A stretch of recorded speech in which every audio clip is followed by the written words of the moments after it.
Você sabia que a Intel é a maior empresa de chips de todo mundo? Provavelmente você já utilizou seus produtos ou pode até estar utilizando seus produtos para estar vendo esse vídeo. Então hoje a gente vai estar conversando tudo sobre a Intel, uma empresa de tecnologia bastante resiliente, com ótimos resultados e que aparentemente está com um preço interessante. Mas será que está mesmo? Vamos descobrir tudo nesse vídeo. E se você acompanha aqui o canal, você já sabe que mais importante do que você aprender a analisar uma empresa é você aprender como montar uma carteira, para você conseguir dimensionar, minimizar ao máximo os seus riscos e maximizar o seu potencial de retorno. E se você não sabe como calcular um risco, como calcular um retorno, eu te ensino tudo nesse treinamento que está com 85% de desconto até o final desse mês. E esse desconto não está sendo gerado por mim, é simplesmente a plataforma da Udemy que dá esse desconto simplesmente por nós termos o curso mais bem avaliado da nossa área. Então, se você quer adquirir esse curso por menos de R$30, primeiro link na descrição e provavelmente isso daí vai durar só até o final desse mês. Corre e se inscreve por menos de R$30, é menos do que um combo no McDonald's. E eu tenho certeza que vai dar muito mais retorno. Salve rapaziada, beleza? Bruninho aqui na área e hoje a gente vai estar conversando aqui sobre a Intel, uma gigante que a gente tem disponível para a gente investir na Bolsa Americana. Mas antes disso, não se esquece de se inscrever aqui no canal, já deixa seu like também. A Intel é a maior fabricante de chips do mundo. Ela projeta e fabrica microprocessadores para os mercados globais de computadores pessoais e data centers.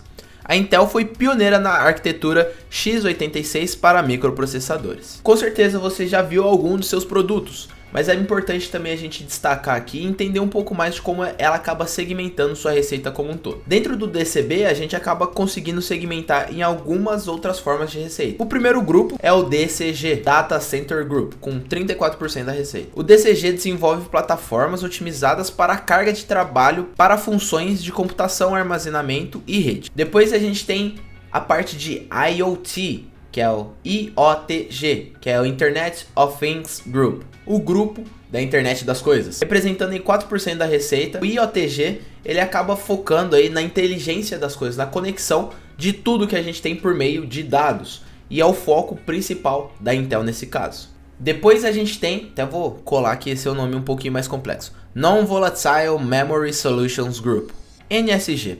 7% da receita como um todo. Acaba incluindo memória e armazenamento, primeiramente usados no SSD. Depois a gente acaba partindo para mais um segmento, que é o Mobile Eye, com 2% da receita. É o desenvolvimento de uma visão computacional, sensores para machine learning, data learning como um todo, data science, análise de dados, localização e tudo mais. Então, essa parte do Mobile Eye é bastante utilizado principalmente para agrupar a parte de geolocalização. Também bastante utilizada para mapeamento de veículos autônomos, que está crescendo bastante o mercado. Depois temos o PSG, Programmable Solutions Group. Inclui semicondutores programáveis, além de produtos relacionados com comunicação, cloud e empresas, além de alguns segmentos integrados como um todo. E por último, a gente tem o CCG, que é o Client Computing Group, com 51% da receita. É uma plataforma desenhada para usuários finais, focadas em áreas de alto crescimento, como o 2 em 1, o Thin and Light, que são os computadores cada vez mais finos, a parte comercial e também de games,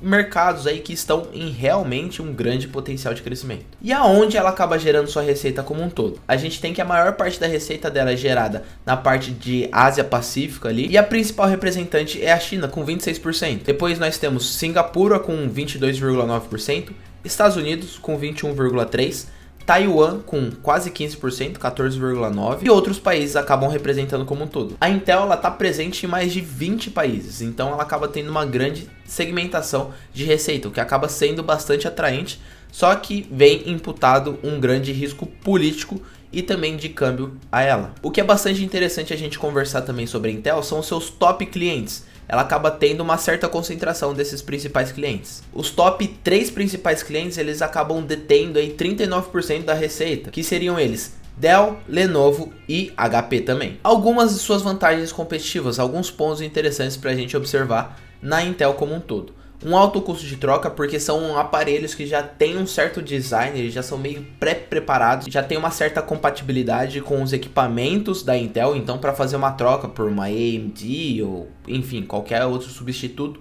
acaba sendo um pouco mais custoso, seja monetário ou também de intelecto e tempo. Uma marca extremamente poderosa, Com certeza você já ouviu falar da Intel. Não é a primeira vez que você está escutando esse nome na sua vida, eu tenho certeza. Você poderia não ter certeza do que a Intel faz, mas eu tenho certeza que já ouviu Intel Core 3 e 5 e tudo mais. Além disso, possui uma alta barreira de entrada. Para você criar microprocessadores, não vai ser qualquer empresa. Você precisa de uma grande estrutura, precisa ganhar escala para conseguir diminuir esses custos e também precisa de uma marca potencial. Ninguém vai comprar microprocessadores de alguém que ela não conhece. Então a reputação e também acaba trazendo uma alta barreira de entrada. Agora vamos dar uma olhada em alguns dos seus principais riscos. Como a gente já tinha comentado, mais de 75% da receita ela é externa aos Estados Unidos. Então a gente acaba tendo alguns certos riscos políticos também. Guerra Estados Unidos, China e tudo mais, além de outros possíveis riscos que possam vir a surgir simplesmente por estarmos falando de duas nações diferentes. Além disso, eles acabam gerando muita receita em outra moeda, eles acabam vendendo para outros países, como vocês viram anteriormente. Então esse risco cambial também precisa ser levantado e discutido para ver se vale a pena a gente enfrentá-lo também. Algumas incertezas às suas entregas, principalmente se você acompanhou os últimos trimestres, eles vêm apresentando bastante essa possível incerteza. Isso pode gerar uma certa desconfiança dos seus principais clientes e, como a gente viu, por concentrar bastante sua receita em 3 principais clientes, se eles perderem algum desses 3, já vai ser praticamente 20% da receita indo embora. E apesar de ser o líder no mercado de CPUs, que seriam os computadores pessoais como um todo, isso não acaba por negligenciar a existência de novos competidores. E infelizmente a Intel nos últimos anos ela vem batalhando bastante para conseguir um market share interessante. Então a gente precisa ficar bastante atento e esse surgimento e crescimento, principalmente de novos competidores. Agora vamos dar uma olhada em alguns dos seus principais números. Então vamos começar pela receita por ação. Nos últimos 10 anos, crescendo aí mais do que 100%, partindo de 7 para mais de 18 no último ano. Vamos dar uma olhada no seu retorno sobre o capital investido. Apesar de estar bem estável com uma tendência de baixa, o menor patamar que ele chegou foi em 9%. Mesmo assim, sendo um retorno bastante interessante. E hoje a gente voltou para casa ali dos 17%. Um ROIC bastante interessante, mas ficar bastante atento com essa queda. E a gente vê o ROA fazendo o mesmo desenho, mas mesmo assim o menor patamar que atingiu foi 8%, bem acima do que a gente acaba esperando minimamente. E hoje já voltou para o patamar de 14%, quase 15%. Valores bem interessantes aí. Sua dívida sobre patrimônio acabou crescendo, né? A gente vê aqui partindo de 0,04, chegando até 0,45.